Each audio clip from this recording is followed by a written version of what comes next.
Quality और consistent performance के लिए सिर्फ सिल्वर पंप्स एंड मोटर्स, नाम याद रखना। જ્યાં વ્યાજના દૂષણને ડામવા માટે એસપી કચેરી ખાતે બેઠક યોજાઈ અને ધારાસભ્ય અને આઈજીની બેઠકની અંદર આ અધ્યક્ષતામાં આ બેઠકનું આયોજન કરવામાં આવ્યું હતું। સાથે વ્યાજના દૂષણને ડામવા માટે લોકોને પણ અપીલ કરવામાં આવી છે। ધારાસભ્ય કાંતિ અમૃતિયાએ લોકોને અપીલ કરી છે વ્યાજના દૂષણ મામલે લોક પ્રશ્ન સાંભળશે તેવી રજૂઆત પણ અત્યારે થઈ હતી અને તેવી જાહેરાત કરવામાં આવી છે। જાહેરાત બાદ અરજદારો રજૂઆત કરવા માટે એસપી કચેરીએ પણ પહોંચ્યા। 38 કરોડના ઉદ્યોગકારોના પૈસા જે ફસાયા હતા એમાં 19 કરોડ રૂપિયા પાછા આવી ગયા છે। અમે એસઆઈટીમાં 2 પીઆઈની વધારે નિમણૂક કરશું અને લોકોને જે નાણાકીય મુશ્કેલી છે એ મુશ્કેલીને દૂર કરવા માટે દરરોજ એસપી લેવલ ઉપર એ એસઆઈટીની કામગીરીની સમીક્ષા કરશે।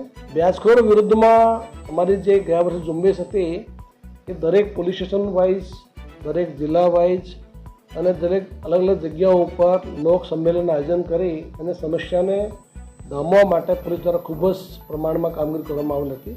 તમામ અરજદારોને લીગલી ખૂબ સરસ ઝડપથી મદદ કરી શકાય એ પ્રકારની વ્યવસ્થા એફઆઈઆર દાખલ કરી અને કડકથી કડક કાર્યવાહી થાય એ પ્રકારના પ્રયત્નો હાથ ધરશું। 2018માં બાંધકામ ચાલુ કરેલું હતું અને સ્ટે ઓર્ડર લીધેલો હતો।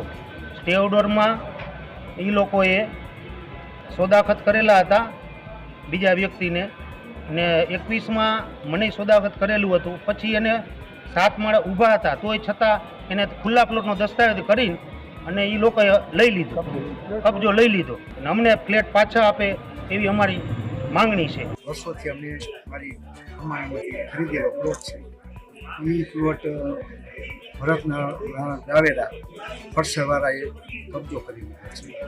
મારો ફરતો વરંડો કરેલો, મારું નેમ પ્લેટ હતી, બોર્ડ મારેલો, એ મારા બોર્ડની જગ્યાએ એનું નામ લખેલું અને કબજો કરી એક શીપી ઝૂમ બનાવી દીધી દાળમાં।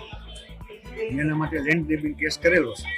લેન્ડ ગ્રેબિંગ કેસ થઈ ગયો, પરંતુ હાઈકોર્ટમાં એ લોકો આગોતરા જામીન માટે વયા ગયા।